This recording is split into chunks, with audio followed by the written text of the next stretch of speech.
What do we mean when we talk about the in-between, the nexus of our lives, of our reality? So often when we look back at our lives, we look at the milestone moments, these plateaus and footprints that we leave behind as markers of our life's journey. That only makes up about 20 to 30%. The rest is defined and connected by the in-between. Everything that takes place in between. And this is where the art of the spiritual warrior comes in. We can develop the tools and the means to identify all these different elements in our world and become the alchemists of our lives, peering through the nexus and the prism of our multiverse, and drawing forth all that we are into the present now. Good day, welcome. Another wonderful Friday, joining me here at the Wolf's Den. Welcome back, everybody. I hope you've had an outstanding week. Energetically wise, it's been interesting these last few weeks. I know a lot of conversations I've been having with people and even personal experiences. These last couple weeks have been yo-yo-y, very, very yo-yo-y. You know what I'm talking about? The energy is, the flow of it is very, very in momentum is the best way to put it. It's really the only way that I can put it. There is so much momentum with the flow that's taking place right now. Looking for any form of stagnancy or even a kind of consistency with energy is really interesting to locate right now. So I'm finding the best way to navigate that is finding consistency within myself, knowing the space of alignment that I'm in and what that feels like when circumstances or energy or anything that's taking place externally is shifting me outside of that alignment. So it's a very interesting time right now, and I hope everyone has been feeling that transition because whoo, is it going to get interesting over this next while. So we've got some interesting topics to go over today. We are picking up a little bit where we left off last week, where I started getting into a little bit of power animals, a little bit of animal guide spirits. I've got a book with me that I personally use for reference, that I've used for years and years and years, that I'm going to share with you guys. It's not my book, so I will do a plug for the author here. But this was the journey that I took in discovering what spirit animal guides meant in my world and how my soul translates in their world as well. So it's going to be an interesting journey. We'll go over some of the meditation techniques, and these are a lot of the teachings that I personally go over in my courses as well. Hello, good day. We have some comments coming in with hellos already. Welcome. So yes, spirit animal guides is one of the subjects that I cover in my courses and my bookings. You can find me on my website that will get posted at some point during the show here.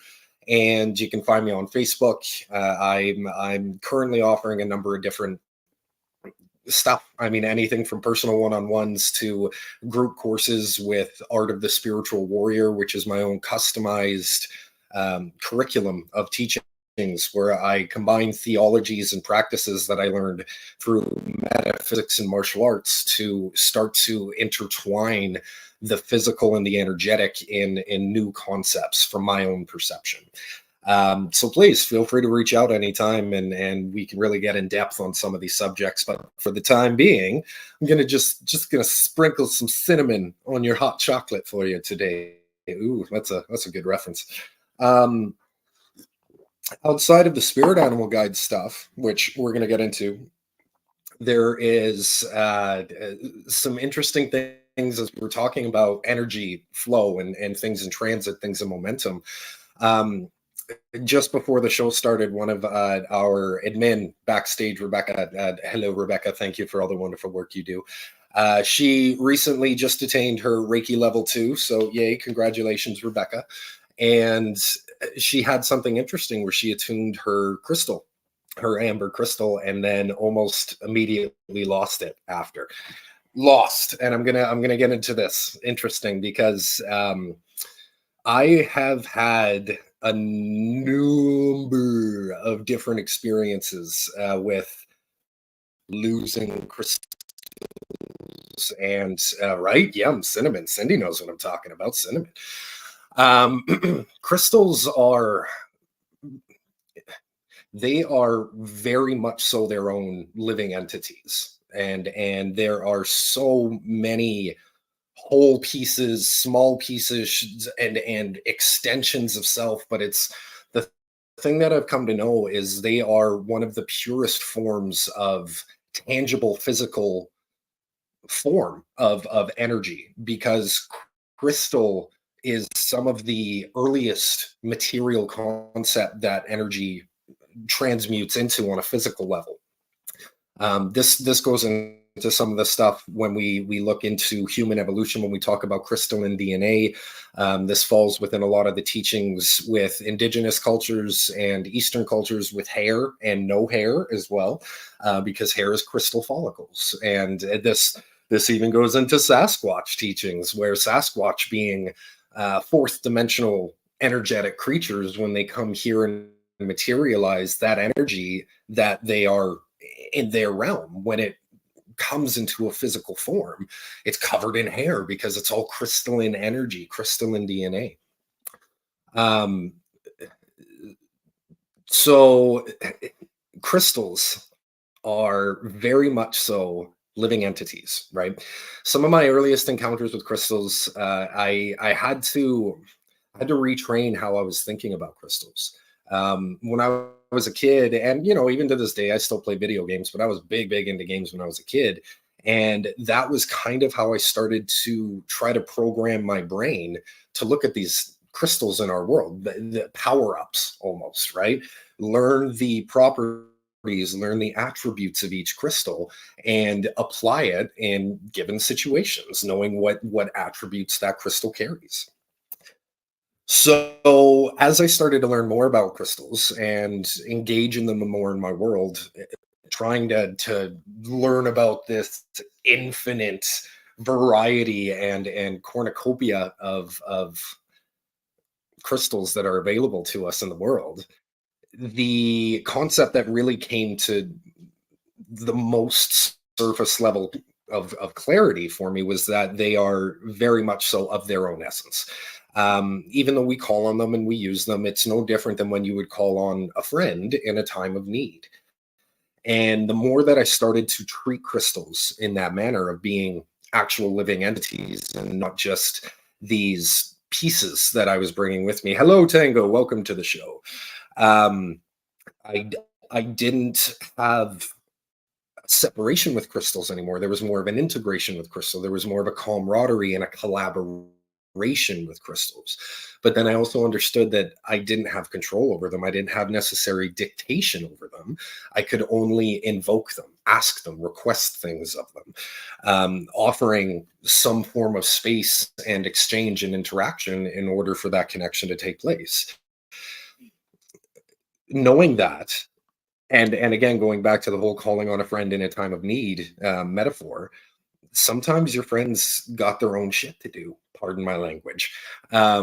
Your friends have things going on in their lives as well, being living entities, and sometimes our crystals are actually called to go somewhere else. Now, this can be energetically, this can be physically, but there could be a time where a crystal that you are simply carrying, I don't want to say they're ours. There's no real ownership. There's a link, there's a connection, there's like a contract, a family bond, however you want to kind of quantify it, but there is a exchange that takes place between you and the crystal.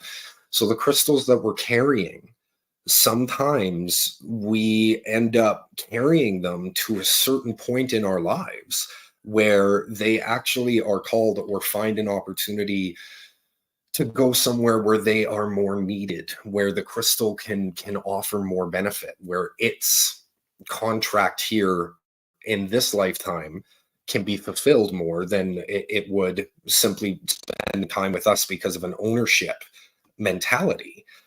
So a lot of the times when we lose crystals, they're actually being called to spaces, to places that require more of them, require a different level of showing up, and more so than we may require of them. So it's actually, I kind of look at it as a bit of an honor at times when I was able to hold space for something that was called for a higher purpose, called for something beyond just myself.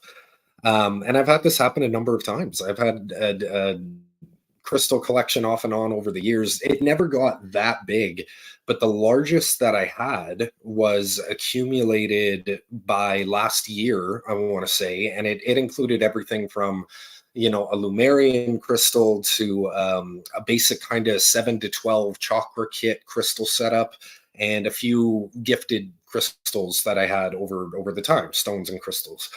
And it ended up at the time of last year, right around this time actually, where I was on a trip with my ex-partner, and as things kind of started to um,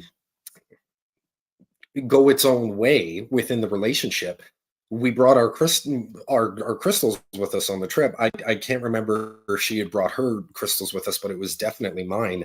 I lost my entire crystal collection, all of it. Boom, gone, including my Lumerian crystal. Um, we got Rebecca saying that's definitely how it felt. Took 5 weeks delivery time to get to me. Yeah, so and it took my attunement. It's charged, it's blessed. I wore it for I don't know how long for my morning run, and it was gone when I got. Yes, so that's very much how it happens. You don't notice when the crystals get called because it's not like they come and they tell you, right? They're not gonna be like, hey, I gotta go somewhere, so I'll talk to you later. They just go. Cindy says, I had a moonstone that helped me awaken and then I lost it. My son's friend found it at their house and it now sits on their desk. See, so it doesn't have to go that far. Sometimes it's within the vicinity, but a lot of the times losing crystals actually just means that we held space for them to find a new place to go. So yes, like I said, I lost my entire crystal collection on the trip, and that was at that time. I didn't realize it, but it was symbolic of the fact that things in my world, all the reality that I had built up to that point was about to disperse and leave me in a place of having to build that back up for myself and create what that meant again for myself. So all the attachment, all the lineage, I guess you can say, the history that was found within that crystal collection that I had imbued in that crystal collection over the years dissipated as well, because all that connection to that reality needed to. If anybody's seen the show Dragon Ball Z, it was like I made a wish and all the Dragon Balls scattered across the planet again.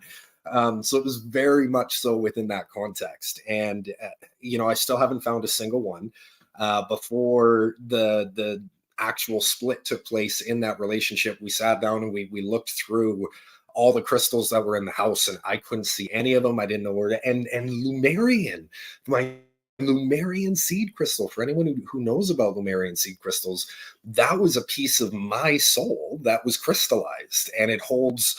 It's basically a piece of the Akashic record, a physical piece of my Akashic records that I can grab, and they've got lines on them that are almost like an old vinyl record that has all this information across every single line, and it's everything from old timelines to um, uh, karmic lineages to future stuff. Like it's got your whole quantum essence is found within Lumerian seed crystals. So the fact that I lost that one too really shook me, because I had a few Lumerians show up in my world. One was mine, and two that I had found or came across that were gifted to me weren't my soul pieces in specific. I was supposed to hold space for those to go to people that I was going to encounter, and they were supposed to receive those Lumerian crystals themselves. Whether they were for them, like they were their Akashic Lumerian crystals or not, that's their journey to discover. They could have just been holding space for them the same way I was. But I had mine, like I had my actual record, my crystal, and it was lost in that transition. So it really told me too that we're doing some heavy, heavy timeline jumping, and we're doing some incredible dimensional orchestration is a good way of putting it, where we are becoming consciously the orchestrators of our realities. It's no longer just an observer or an awareness that's coming place to it. We're physically starting to take action. And I also feel that's why we're at this turning point of needing to heal masculinity so desperately, that action energy that comes in with the masculine presence. It needs to be healed. For so long it came from a place of fear, of inadequacy, of judgment, of all of these things that were lower frequency and lower vibration, and now we're getting an opportunity to nurture that action in such a loving manner, in such a empowering, supportive manner. And I think that that's going to be drastic to change coming up here in the future. So knowing that crystals are their own thing, if you happen to find that years are going in and out, it's not a bad thing. Don't maybe hold so much attachment that you feel you can't live without those crystals, because I guarantee not only can you go find another crystal with similar properties and attributes that you can request and invoke and create a bond and a connection with. Um, but you never really lose that bond either when you truly connect with a crystal, with it as its own being. When you treat it as a thing, you don't really bond with it. But when you understand its living essence and you truly connect with its consciousness as its own entity, you create a bond that exists within the quantum. And again, this is why we hold space for crystals, because the quantum exists in its entirety, and that energy is trying to formulate itself in some physical manner. So that bond, when it's truly invoked, it never really goes anywhere. So you can always call on that energy and call on that essence, even if crystals happen to move on from a physical presence in your world. So I hope those teachings were valuable for people that, may have been upset about losing some crystals. You could have been gifting them or holding space till they found somebody else and offered some incredible value in another person's world that you had no idea about. Coffee break. Okay, so spirit animals. Interesting. My my first early experiences with it, I want to say early 20s. Yeah, probably early 20s, between 19 and 21 for sure. Um you always hear about them, and growing up in the era that I did with 90s stuff, you got your Power Rangers and even Captain Planet and Transformers and stuff. There's this big representation in media, Teenage Mutant Ninja Turtles, of animal empowerment representation, right? Where humans can invoke the powers of the animals and get into a higher state of themselves, reach this new elevation of self. Um, so I was always kind of intrigued by the concept from a very fantasy perspective. And then when I started to study energy and things like that, keeping in mind, remembering that I wanted to do Kamehameha waves when I was first learning Reiki, um, I wanted to learn more about how to invoke these types of energies, these types of powers.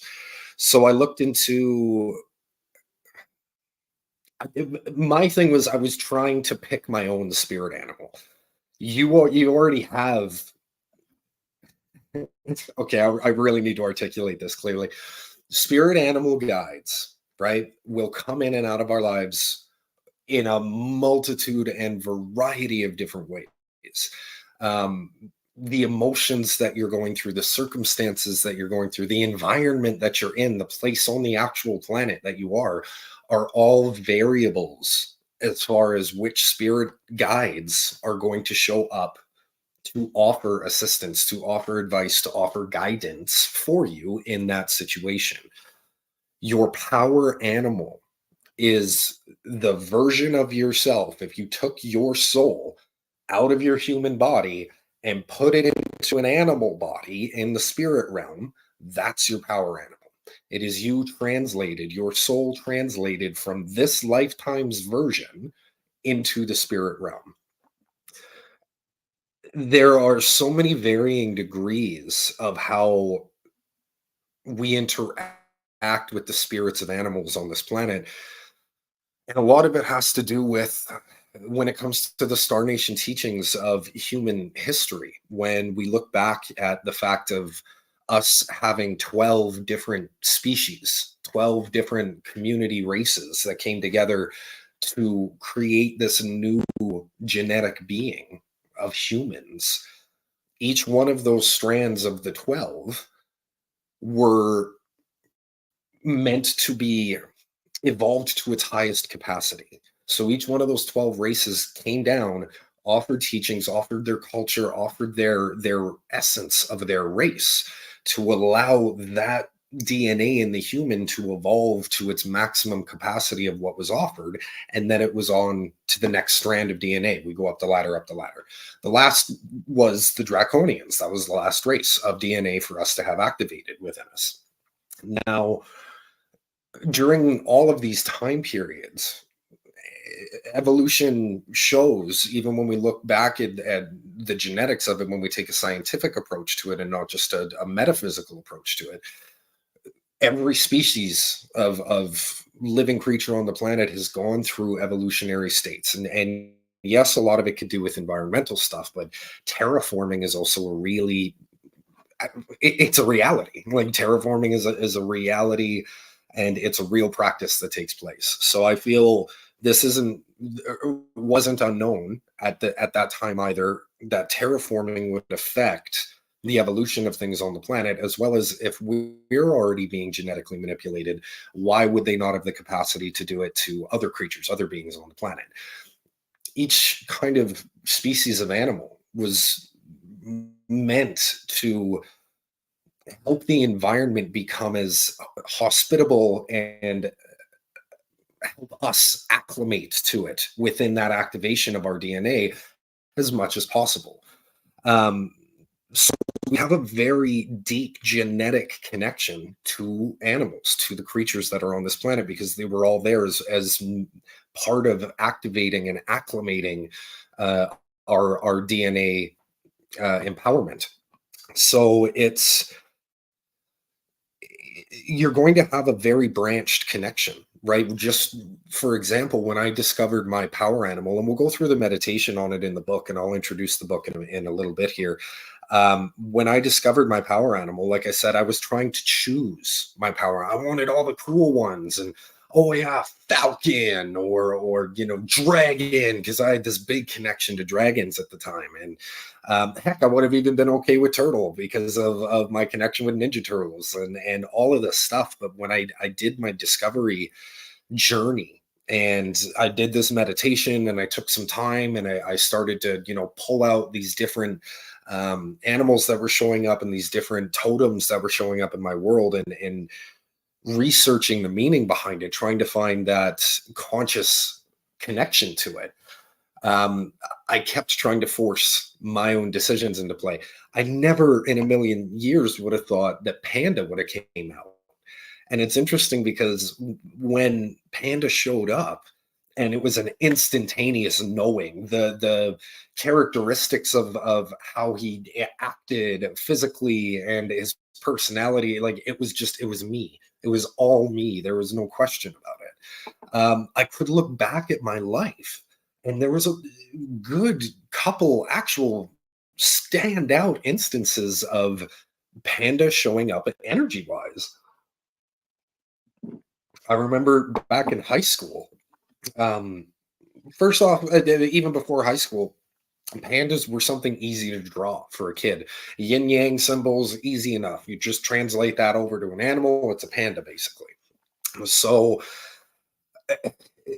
growing up, it was something I didn't give much thought to, but it was kind of always there. And I always drew yin yang symbols.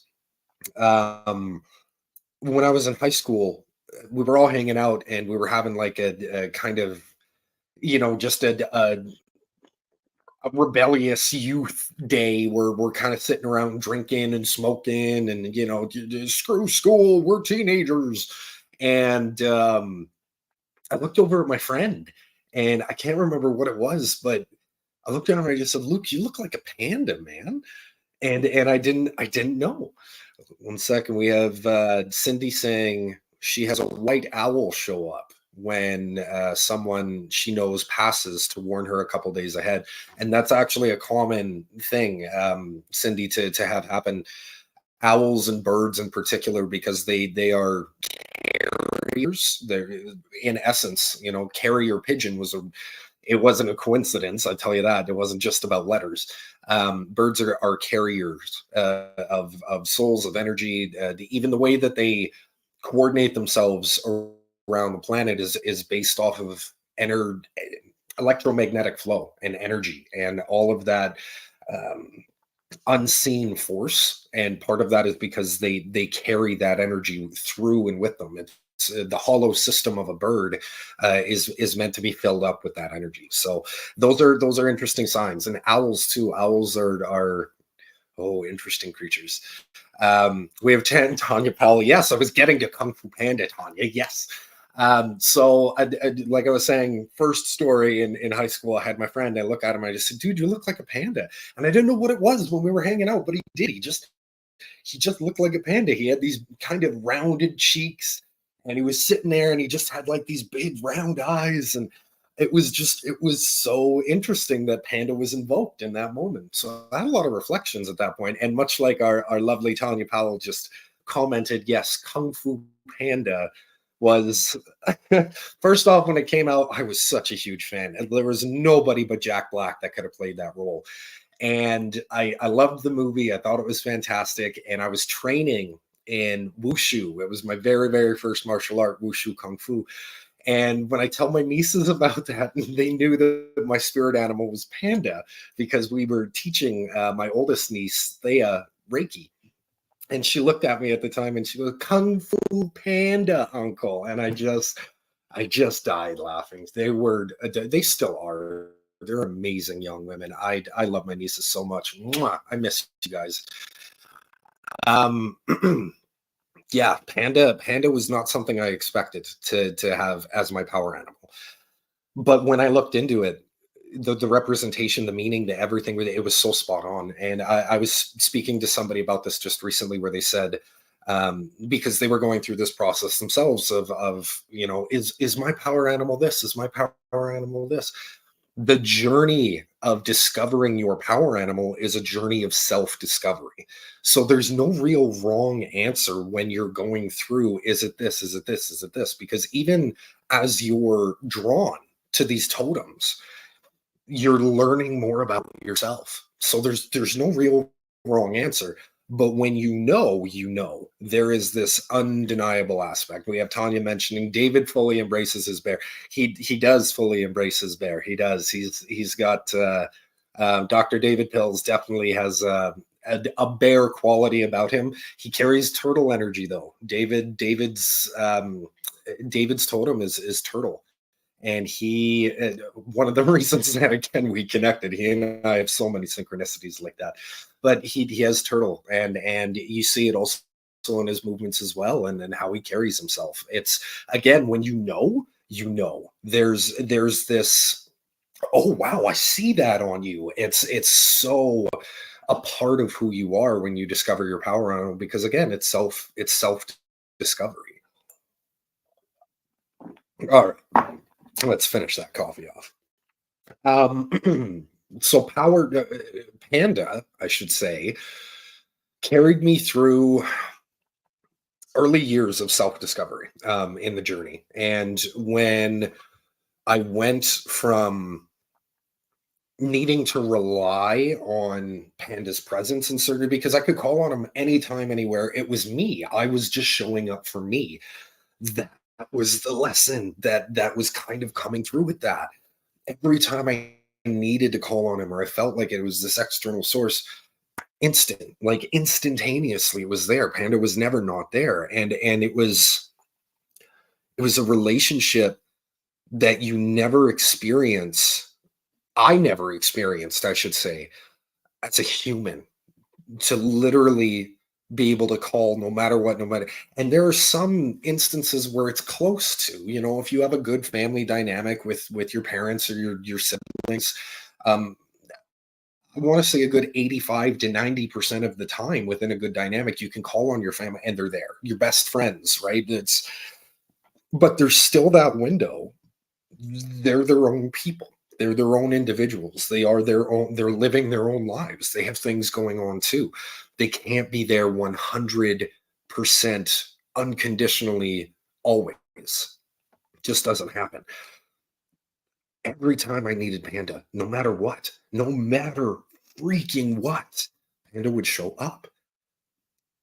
So it was like, even now, it's still like it gets my heart filled up, because that's something that so few of us really and truly understand the entire concept of.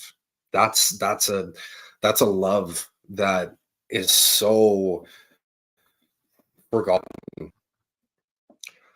So going through that, it came to a point where understanding that Panda being the reflection of myself, I was just showing up for myself no matter what, in any given situation, no matter how tough things got, no matter how confused I was, no matter how scared I was, no matter how blinded by bliss I was, I would always show up for myself. And the only thing that really shifted that dynamic after a while was the physical human Alex forgetting to pay attention to the me that was showing up. Because when I showed up, that version was always right. Was always right. That instinctual, intuitive, higher aspect of myself was always telling me everything that needed to be said. It was simply a human decision of whether or not I was listening, whether or not I was open to receiving myself showing up, because that's always the other half of the equation, isn't it? You could show up for somebody that you love indefinitely every single time, even if you're the one that's being abused in a situation, but that doesn't mean that they're open to receiving it. And that's part of the equation. And for us to try to force a situation like that of, well, I'm showing up for you, you have to receive me, you have to receive me, it creates so many breaks in the conduit, and energy just starts exploding all over the place. It works out almost 0% of the time. And I'm not talking about being persistent. There's a difference between being persistent and actually going down a path that is actively putting up blocks in front of you. Now, sometimes things like landslides, I'm going to use metaphors here, things like landslides happen, right? And you have to find another way around to get to your destination. And that's okay. Being persistent in a lot of instances is actually beneficial for us, because it's the universe calibrating us and how deeply we are actually um, in frequency with something, how deeply we resonate with what it is are pursuing in our world. But there's a big difference between that and literally having blocks show up to say, no, this isn't for you, this space is for someone else, there is no benefit of going down here, and we refuse anyways. And a lot of that has to do with our own kind of, I don't just want to use the word arrogance. There's a little bit of arrogance to it, but a lot of it also has to do with sometimes just not being aware, or even being fearful, in a sense of responding with courage or responding with a fight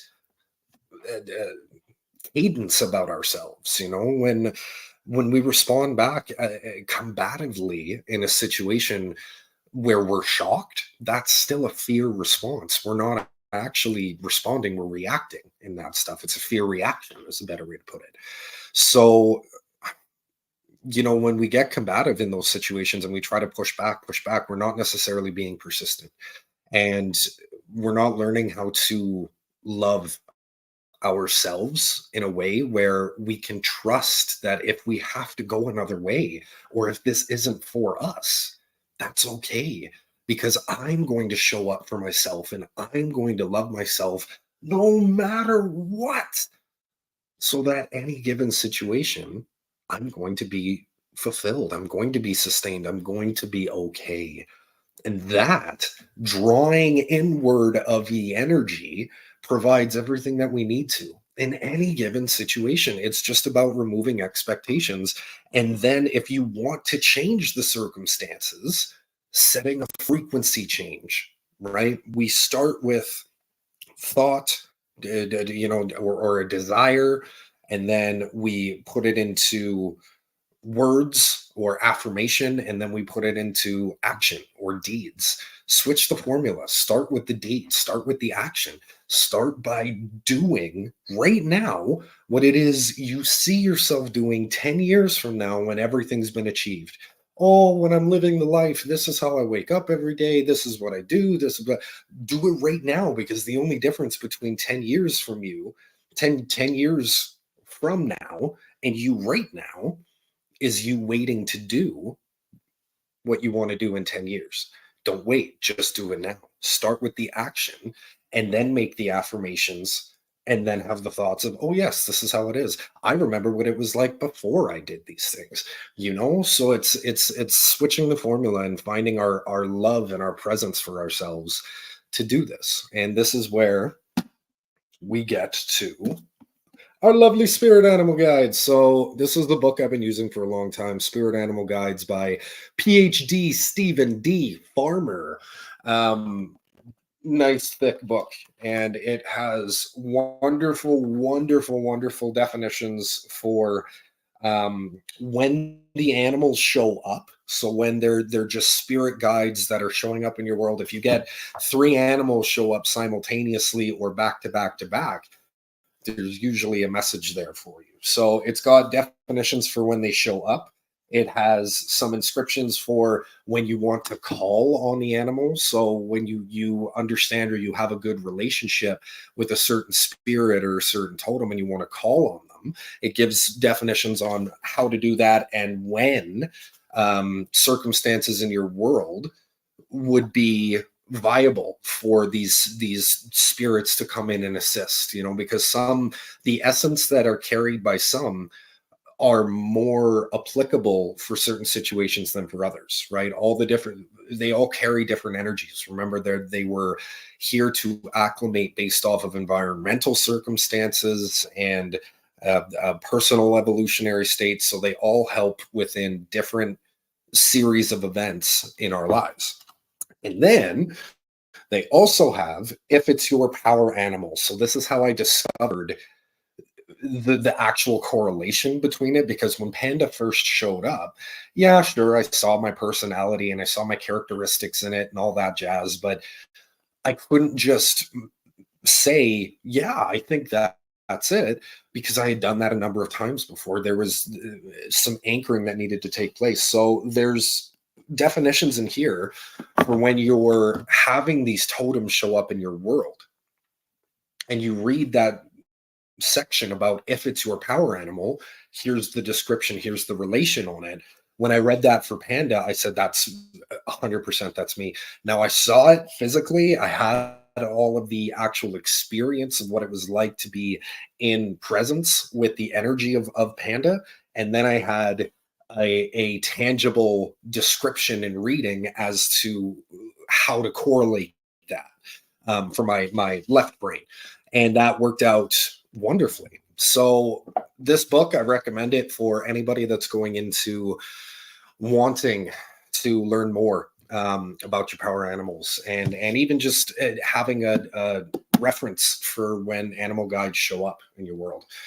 In the back of this book, on page 445, yeah, it's a pretty decent book, there is this guide.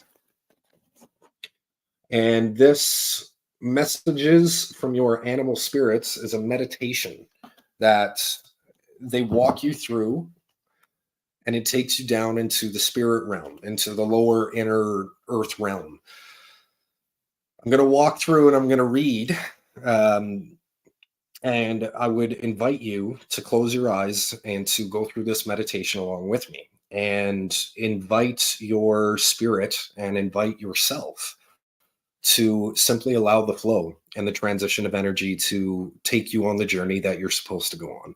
When I first did this meditation and I went on this journey, I believe I did it a couple times, but I discovered it allowed me to open up to my shamanic gifts. And Stephen D. Farmer is a shamanic practitioner. He's an ordained minister. He's a licensed psychotherapist and a former college professor as well.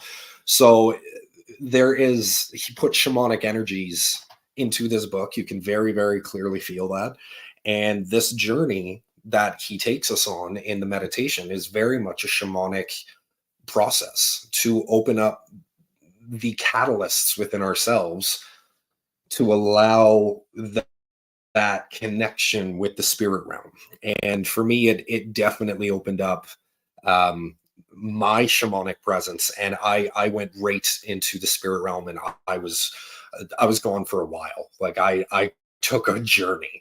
So while I do this, as we come to the top of the show here, we're in the last bit of the show, I'm going to ask if there's any questions that have been asked, that we post them now, and I'll answer questions, because when I get to the end of this, we're going to end the show, and I want you to simply stay in whatever state you're in. If you're called to come back from the journey at the end of the show, then that's great, come back. If you feel like staying there, you stay there as long as you're called to stay there. A couple explanations that I'll go through just before we get into it is the representations of the animals when we go into this place, when we go into the spirit realm. When I refer to them, you've heard me speak of panda and falcon and dragon, where I'm not using individual terminology. I'm not saying a panda or a falcon or a dragon or a turtle, because these energies that we are being introduced to in the spirit realm are full representations of that entire culture of energy. So when you see turtle show up, there are going to be variants, different, versions of turtle that you see. Sea turtle, snapping turtle, soft shell turtle, however it shows up, it is turtle. It is the totem. It is the representation. So to individualize it and just say a turtle, it doesn't honor the full presence of what's showing up for us, because it is all of the physical embodied representations in one presence, and we translate over to that in the animal realm. We become a version of that. So when you encounter these spirits in the realm, just know that you are encountering the entire essence of these creatures. So you see raccoon, it is all the raccoon. Just what's up, raccoon, and really honor that. It's a big presence, because you're being invited to a beautiful space. So we want everybody to relax. If you have some relaxing ambient music, I invite you to turn that on now. If not, that's okay, and you can listen to the melody of my voice. let's get let's get nice and relaxed. A few big deep breaths. You can turn the lights down if you'd like. Find a comfortable seated position. Take a couple slow, deep breaths.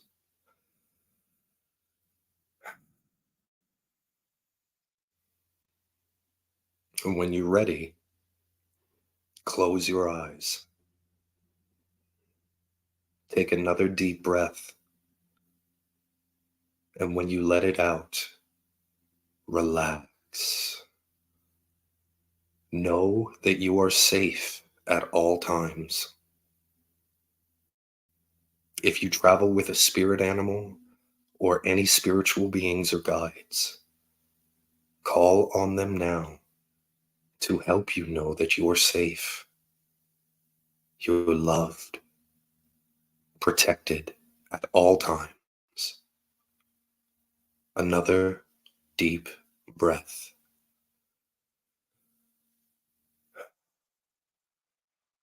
Let your awareness track your breathing for the next few moments.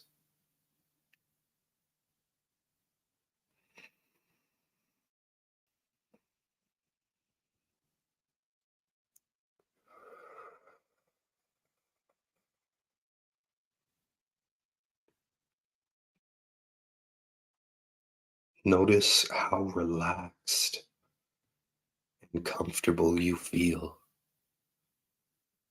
letting go of all tension, taking all the time in the world, and allowing yourself to completely let go by breathing.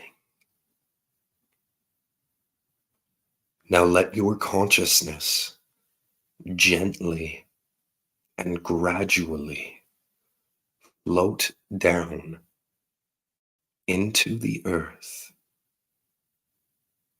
into the lower realm, dropping comfortably down into the earth, knowing all the while that you are completely safe and protected at all times. As you drop into the earth, notice the sensations in your body. Notice your breathing.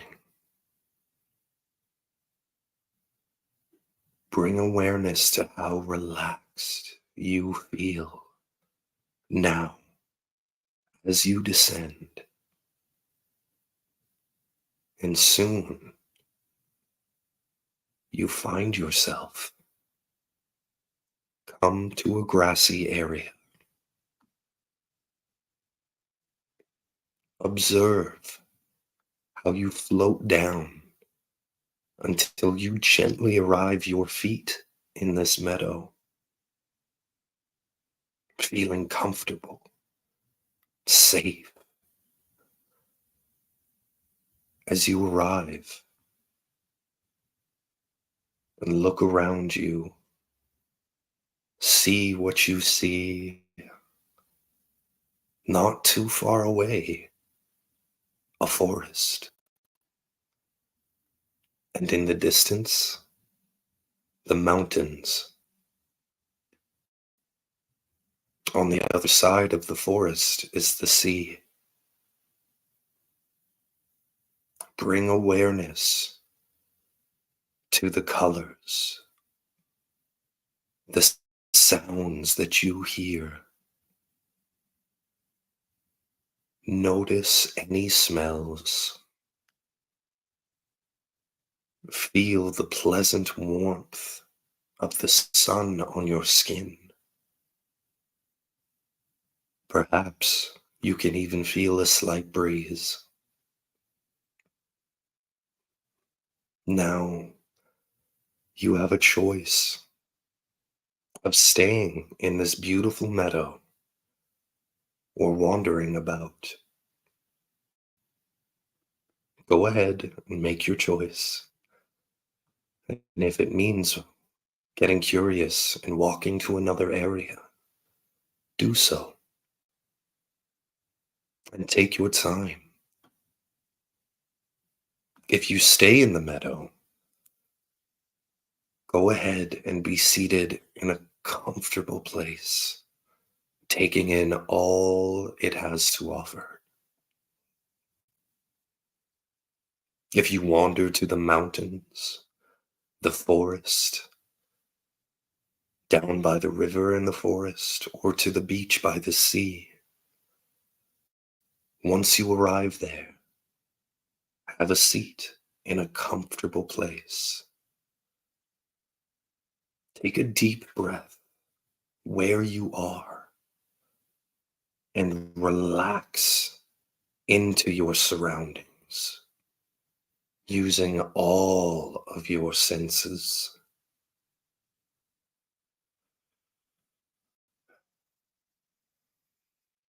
Now, think of a question. As you do,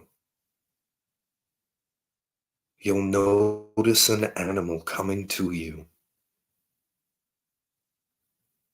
and you'll realize it's an animal spirit guide, and it's exactly the right one for the question that you have in mind. It may not be your totem or power animal. It may or may not be the one that you saw in a dream or vision, but you feel confident that this animal is the right one for your purpose. You're completely safe and protected at all times. This animal guide comes up to you, very friendly and willing to help out. You communicate your question telepathically to the spirit animal. After you've done so, observe everything that immediately follows. The information may come as a visual image, something you hear, a feeling in your body, or a thought in your head. It may be cryptic or very direct and clear. No matter how it comes, just notice without trying to interpret. And if something isn't clear, ask this spirit animal for further clarification. Take a few moments to pay attention to what is coming to you. Simply allow yourself to absorb the information.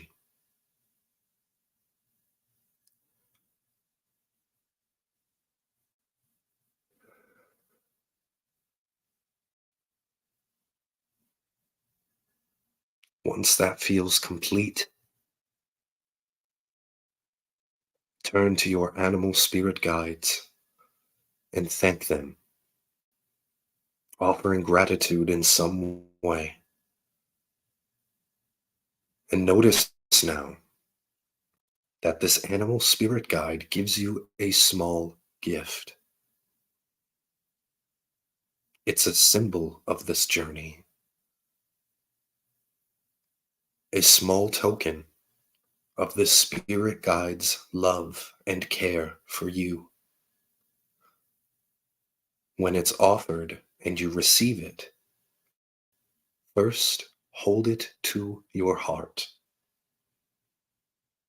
Close your eyes and take a couple of slow, easy breaths. Breathe it in. Notice how it feels.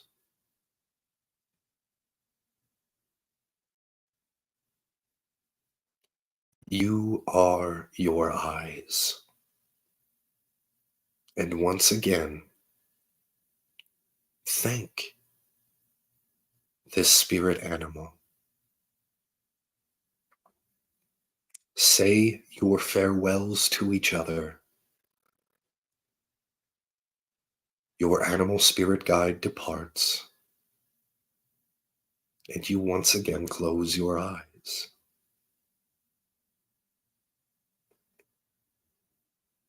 Here, you may choose to stay and experience this realm.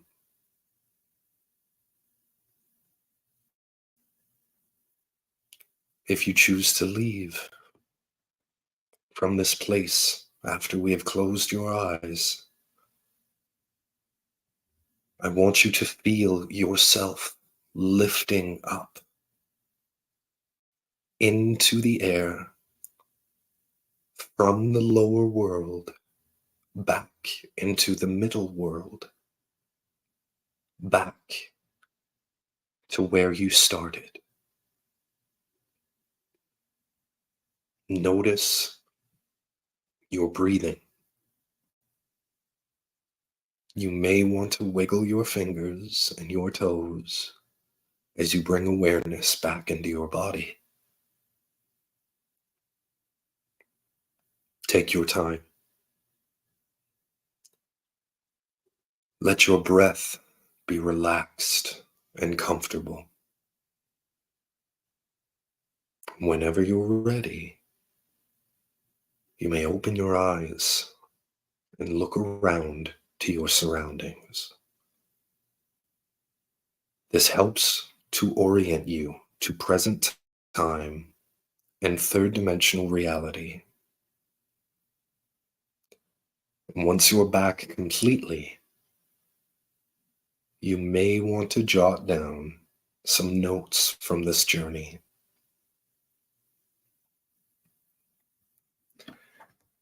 It is encouraged that you record, take notes of some form on things that you received during this time.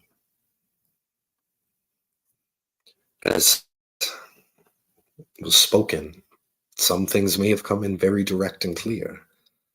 Other things may have been a little more cryptic, and they may not make sense right now,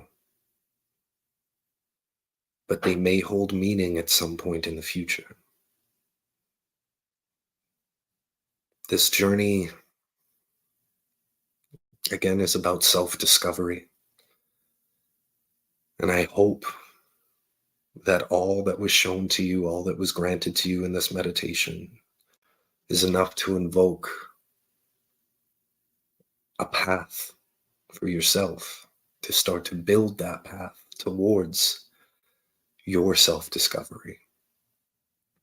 And I hope to continue to see so many of you joining me on Fridays. And please reach out. I would love to book some sessions with anyone who would like to practice these further and study more about this with me one-on-one. I love you all very much. Can't wait to see you next week. Take care.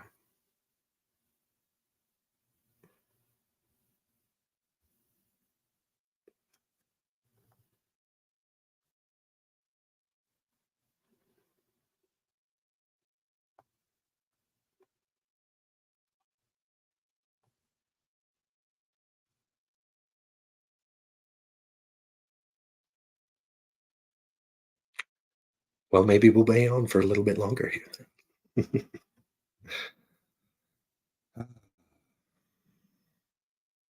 I remember my first journey, and I hope yours has been as magical as how I remember mine.